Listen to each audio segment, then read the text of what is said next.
One of the most significant demographic events of the 20th century was the migration of African Americans from the rural South to the urban industrial North, Midwest, as well as parts of the West Coast.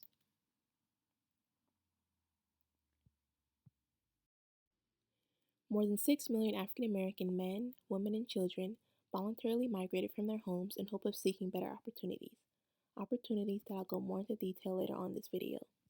For now, I'll first discuss what time frame the Great Migration occurred in. Now, the early migration, aka the First Great Migration, occurred from 1910 to 1930. The later migration, aka the Second Great Migration, occurred from 1940 to 1970. The First Great Migration peaked during World War I, which occurred from 1914 to 1918, and in the year 1917 was when the United States decided to intervene in the war. When World War I began, the U.S. limited immigration from European nations. Such immigrants from these European countries were the main workforce for a lot of northern industrial cities and companies. Not only was the population of immigrants declining, but also that of the many men who enlisted in the U.S. military because of the war. Northern factories and industries relied on immigrant laborers, but considering fewer immigrants were settling from abroad, they began seeking American employees. What's interesting is that these companies were in such high need of workers that they said they will hire people despite their race and even gender. Keep in mind that these were the years when racism and discrimination were both a big problem in the US. Obviously, racism and discrimination still occurs now, but back then there were very little protections and laws for African Americans and also women. So, how did African Americans learn about the jobs up north? Well, labor agents were sent by industrial companies to the South in order to recruit workers. These recruiters would tell African Americans, hey, you come work for us and we'll assure you better pay, better working conditions, better living conditions, and we'll also make sure you're treated equally and humanely. African Americans were also encouraged by family and friends who had already settled up north. They would receive letters that mentioned the better job and housing options. Some of the letters would even contain dollar bills to further prove their claims. This relates to the term we learned in class, chain migration. Some African Americans left the South for the North just because of what they heard from the people they were associated with. This leads me into the push and pull factors of the First Great Migration. One factor that pulled African Americans north was the promise of economic stability. Media outlets, newspapers, and magazines would glorify greater economic prosperity, as well as political and social freedom in the North. Those three things pulled African Americans in. They were drawn to the many industrial jobs that are available. African Americans optimistically thought the North would provide them economic power and remove racial barriers. They also hoped to finally secure full citizenship years after the 13th Amendment was passed. Now, in terms of the push factors, we have economic, environmental, political, and social. Economic. African Americans were pushed by the tenement farming system in the South that kept them in poverty. Environmental. Crops were being destroyed by critters such as the boll weevil. A lot of African Americans relied on planting cotton crops as their source of income. However, between 1910 to 1920, they were being destroyed. Due to the widespread failure of cotton crops, many unemployed African Americans were pushed to move north. The South also endured a lot of floods and droughts. Next, there are political factors that pushed African Americans to migrate. African Americans were subject to poll taxes and literacy tests in order to vote. As I mentioned earlier, African Americans wanted to escape racial barriers and have equal rights. Finally, there are social push factors. One of them involves the resurgence of the Ku Klux Klan, or the KKK. Lynchings, church bombings, and setting fire to African American property were all too common occurrences in the South during this era, which prompted many African Americans to leave. Once they left the South, they headed up north. But where specifically did America start to see the rise of African Americans in neighborhoods? Well, 5 major cities saw an increase in their African American population due to the First Great Migration. These cities were New York, Chicago, Philadelphia, St. Louis, and Detroit. The type of work migrants did in these cities were either in factories, slaughterhouses, or foundries. Even though segregation wasn't legalized in the North compared to the South, racism and prejudice was nonetheless prevalent in a lot of cities where African Americans moved. Many migrants didn't find all they hoped for and dreamed about when they moved north.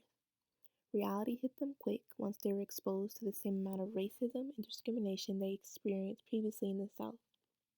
The jobs that African Americans accepted were often short term. They were exploited and paid low wages compared to their white coworkers. African Americans were subject to high rent costs as well. Tensions were high between African Americans and the whites because once white soldiers returned home from the war, they found that their jobs in factories, warehouses, and mills had been quote unquote taken from them. The whites felt financially insecure, which led them to treat African Americans terribly. We see the racial tension escalate in the Chicago race riot of 1919, which all started when an African American teenage boy was swimming with a group of friends in Lake Michigan when he crossed the white barriers of the whites only beach. A group of white men then began to throw stones at him until he eventually drowned. The criminals weren't charged by the police despite there being a ton of witnesses, all of which were African American. This resulted in riots in the city of Chicago and even deaths. A total of 38 people died from the riots, 15 of which were African Americans.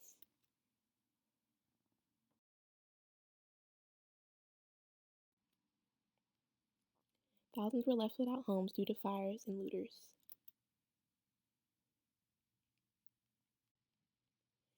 Because of the tension in terms of housing and segregated communities in the North, African Americans created their own cities within big cities.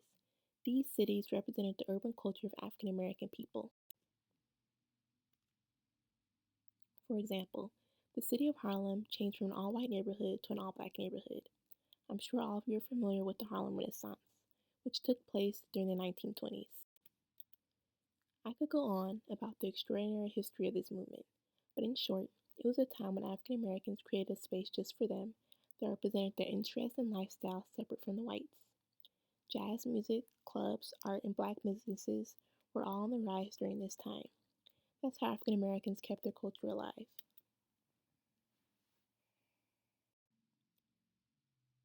One other way they created a space that was comfortable for them was by building churches. Churches helped migrants who were transitioning into a new life in a new and unfamiliar environment. Unfortunately, just as this movement was progressing, the first Great Migration began to see a decrease in the number of African Americans that migrated during the 1930s. This is because of, you guessed it, the Great Depression. However, with the coming of World War II in the year 1939, it picked up again. This leads me to the Second Great Migration, which, like the First Great Migration, provided African Americans with more economic opportunities. This migration period saw an influx of African Americans moving not only to the north, but also to the west and Midwest. But before I go on to where African Americans relocated, I'm going to explain why they left in the first place. The push and pull factors of the Second Great Migration are similar to that of the first. African Americans were pulled in by those industrial factory jobs that were booming because of the Second World War. One pull factor that was more common during this time, though, was educational attainment.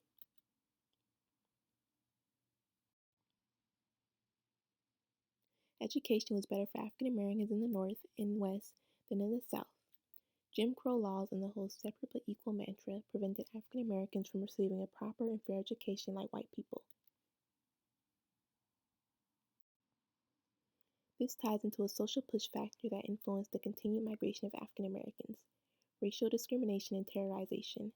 African Americans who spoke up or complained about the discriminatory laws or about the inhumane treatment they experienced were at times beaten, harassed, or even killed.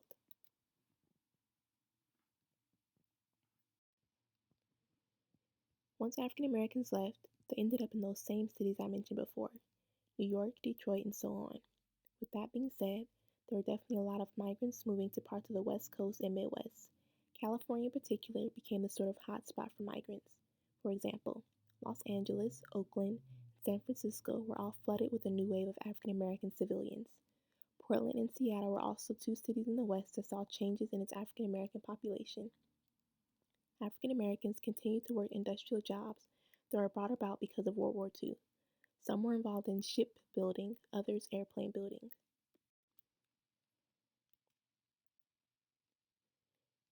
Now, this was still the 40s, 50s, and 60s, so racism continued to be a setback for many migrant families. Housing in the West Coast was restricted to a lot of African Americans. Whites didn't want African Americans moving in their neighborhoods or coming into their neighborhoods for any reason.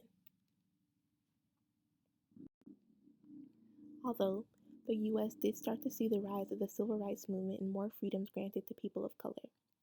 It's just no matter how far African Americans traveled, they were still treated poorly and viewed as inferior.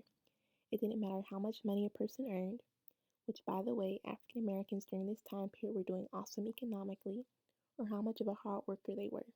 It all came down to one thing: skin color. Overall, both great migrations had a significant impact on the U.S.